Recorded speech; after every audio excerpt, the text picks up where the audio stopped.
Hola, otro miércoles más aquí en directo en Body Mind. Roberto Junquera con vosotros un ratito en el que os voy a explicar un tema, bueno, bastante en boga y bastante peculiar, que es cómo influye las intolerancias al gluten. Hablaré de varios tipos, pero cómo influyen también en el aparato musculoesquelético, en diferentes lesiones musculares y a diferentes edades. Es una cosa bastante curiosa y bastante que merece la pena saber, ¿vale?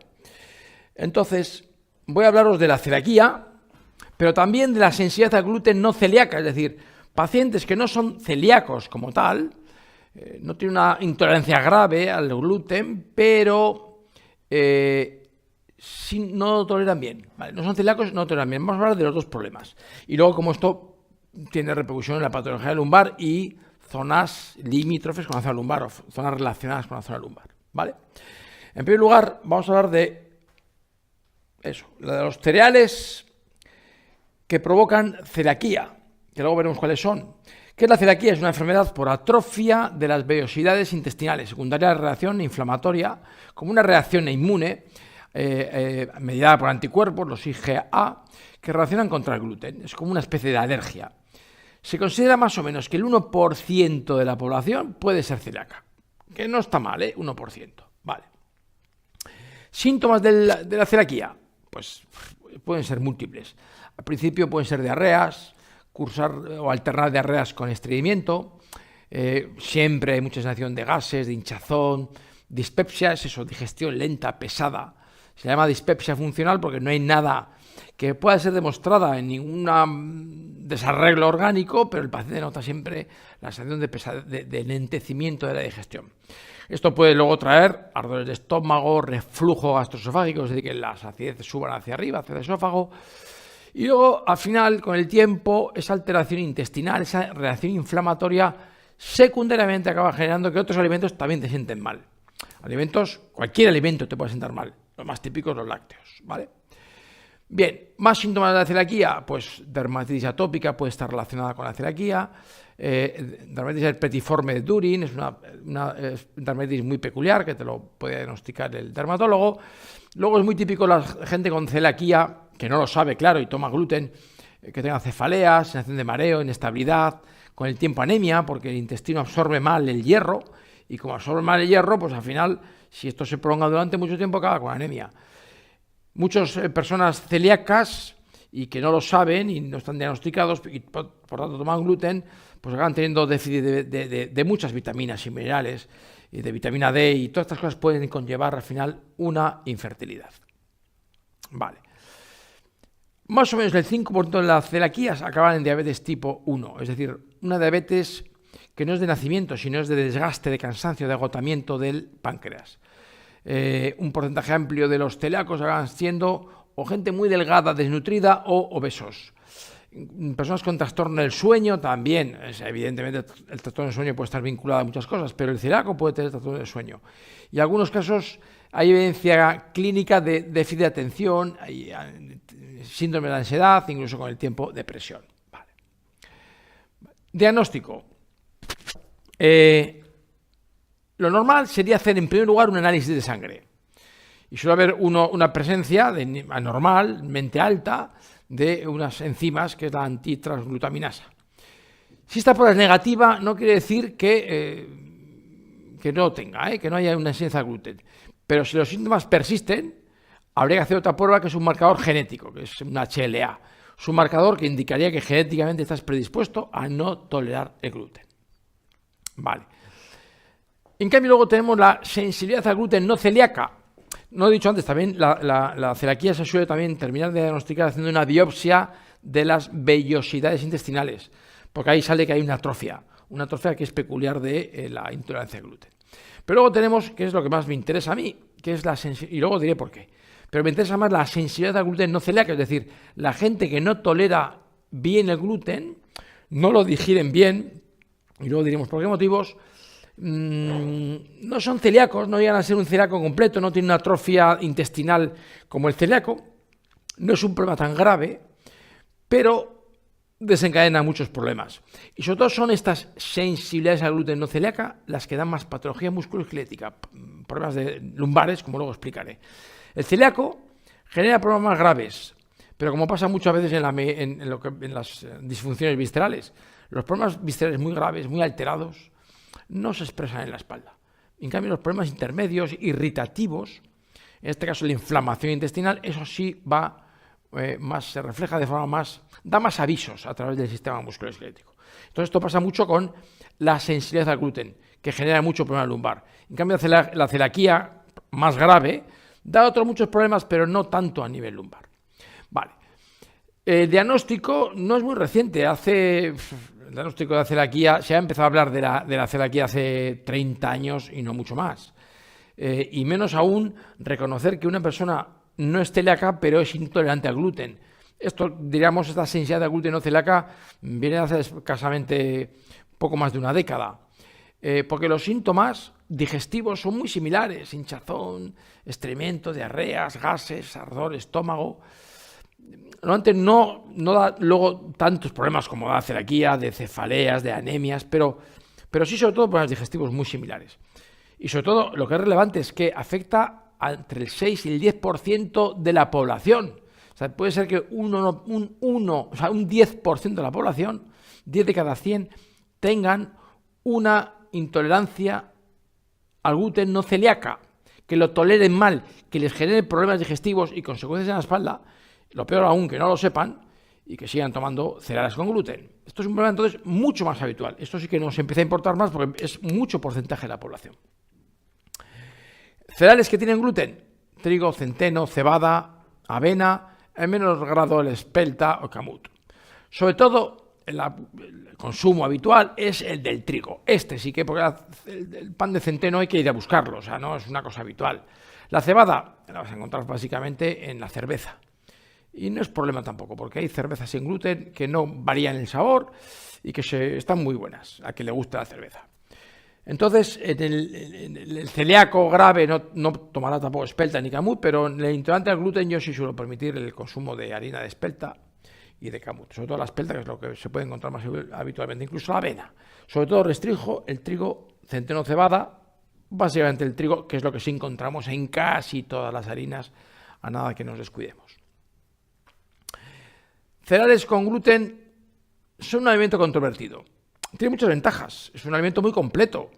Hidratos de carbono, 68%, tiene proteínas, es decir, aminoácidos, tiene un alto contenido en fibra, vitaminas del grupo B, varios tipos de minerales. O sea, como alimento es completo. Vale. Pero tiene una serie de desventajas. Y es que tienen un tipo de aminoácidos, de proteína de poco valor biológico, y luego el gluten tiende a provocar esas reacciones inmunitarias que hemos comentado antes en un amplio porcentaje de la población, hasta un 10%. El gluten es una glicoproteína presente en los cereales de secano, con los que he dicho antes. Pero es muy valorado por la industria agroalimentaria porque tiene un efecto aglutinante, es decir, consigue que la masa de harina sea muy elástica, que no se deshaga. Es decir, se trabaja muy bien con los cereales con gluten, con el trigo, y mucho peor con los cereales que no lo tienen. Entonces, a nivel de la elaboración de bollerías, de panes, pues los cereales con gluten son una gran ventaja. Luego, además, en el cultivo, los cereales con gluten son más resistentes a la sequía, a las plagas, a los insecticidas. Es decir, los cereales con gluten son más resistentes y más productivos, con lo cual cada vez se cultivan más. Y de ahí viene un poco a la contestación de por qué es tan frecuente la intolerancia al gluten. Es más, habrá especialistas que digan que antes no había tantos, que parece que hoy hay una exageración, que parece que hay más porque también nos miramos más, y un poco de razón puede haber. Pero hay más porque cada vez tomamos más cereales con gluten. Porque si hace 100 años había 100 tipos de cereales, no sé cuántos habría, pero habría muchos tipos de cereales, hoy quedan 4 tipos. Quedan los más productivos, los más resistentes a la falta de agua, a las plagas, es decir, quedan más los cereales que tienen gluten, las variedades de trigo con gluten. Entonces, hoy en día tenemos más exposición al gluten de la que había hace 50 años. Y ese exceso de exposición es lo que genera una contrarreacción del organismo, un efecto inmunitario del organismo, como para algo que me estás dando en exceso, lo acabo rechazando. Es algo así, ¿vale? Y entonces de ahí viene que cada vez haya más intolerancia al gluten no celíaca. La sensibilidad gluten no celíaca en niños y adolescentes. Vale. En estos niños, esta intolerancia primero es leve, no da muchos problemas digestivos.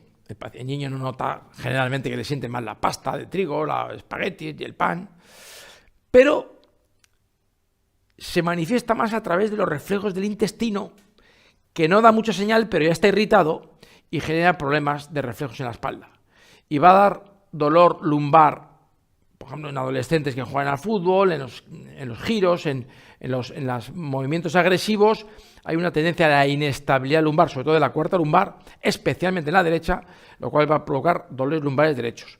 Va a provocar una tensión muscular en la zona lumbar y en músculos de la cadera que va a provocar dolores en la ingle derecha.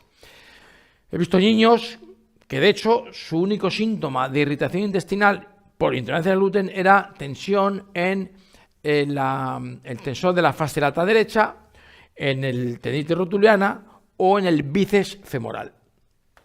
Niños que tenían, por ejemplo, con 14 años una lesión de bíceps femoral, vale, ha sido un accidente y resulta que cada 2 por 3 andan con el bíceps, con tensión, con contracturas, roturas de fibra que no cicatriza bien. Vas a ver la zona lumbar y ves un bloqueo muy característico, una irritación de la cuarta vértebra lumbar y le palpas el intestino y lo tiene inflamado.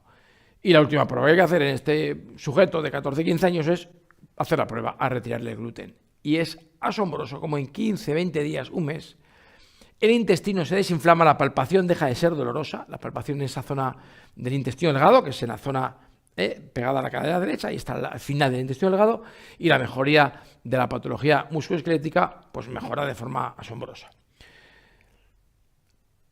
Vale.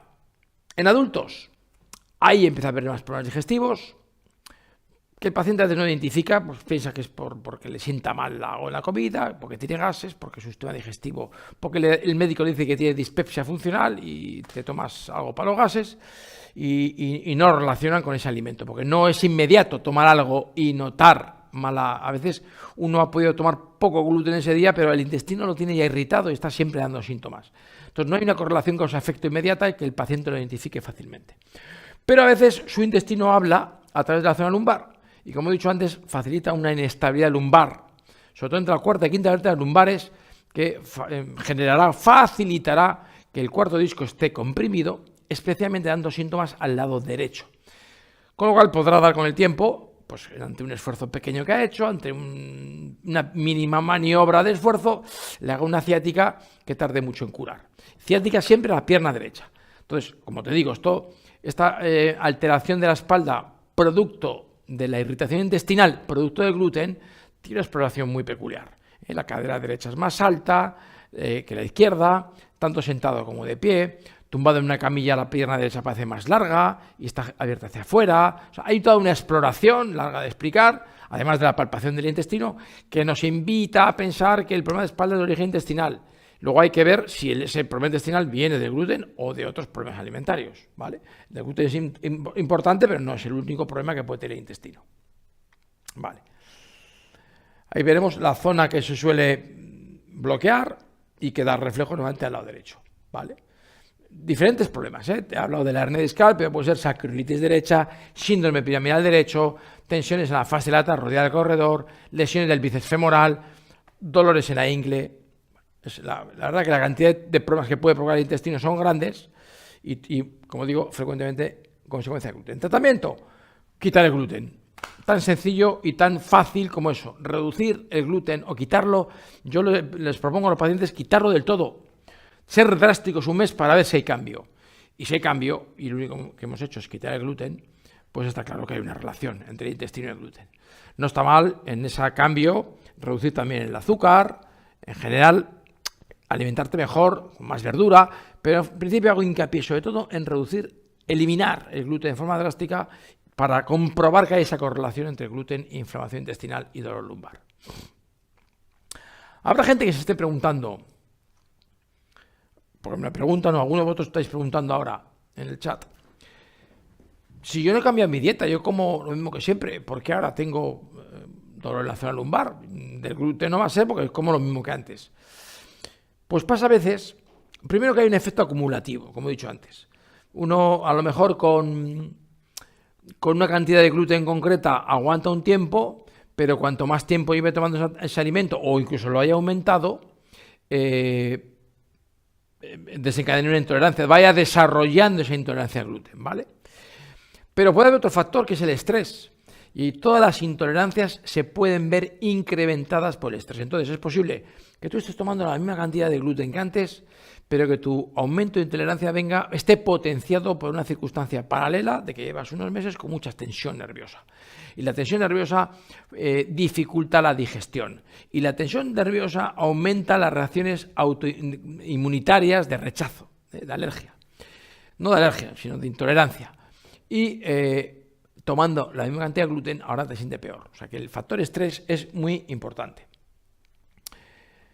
A veces hay pacientes que me dicen, pues yo como, ahora me estoy cuidando más. Desde que estoy haciendo deporte, y me ha dicho el entrenador que tome más hidratos de carbono, pues estoy tomando, es cierto, estoy tomando más gluten, pero tomo integral. Claro, pues en las cereales con el trigo, si es integral, tiene más gluten que si el trigo refinado. El integral siempre es mejor, pero en el caso de la celiaquía, o en el caso de la intolerancia gluten celíaca, cuanto más integral sea el trigo, más gluten lleva, luego peor. ¿Vale? Luego yo veo gente que ha cambiado su dieta porque ha empezado a hacer deporte y ese cambio de dieta implica mucho más consumo de cereales y encima integrales. Porque ha pensado que se iba a cuidar así más, que está muy bien, porque tomar cosas integrales está mejor, salvo en este caso. Me ha pasado también en ver en pacientes que tienen problemas intestinales importantes, malas digestiones, y me dicen, si es que yo me cuido de la dieta muchísimo, soy medio vegetariano, si es que tengo un cuidado todo orgánico y tengo siempre gases, estreñimiento, malas digestiones, alterno con diarreas, le palpo el intestino, le duele la zona lumbar. Digo, ¿de qué tiene mal el intestino? Vale, el estrés puede influir, pero pues a veces es que toman gluten.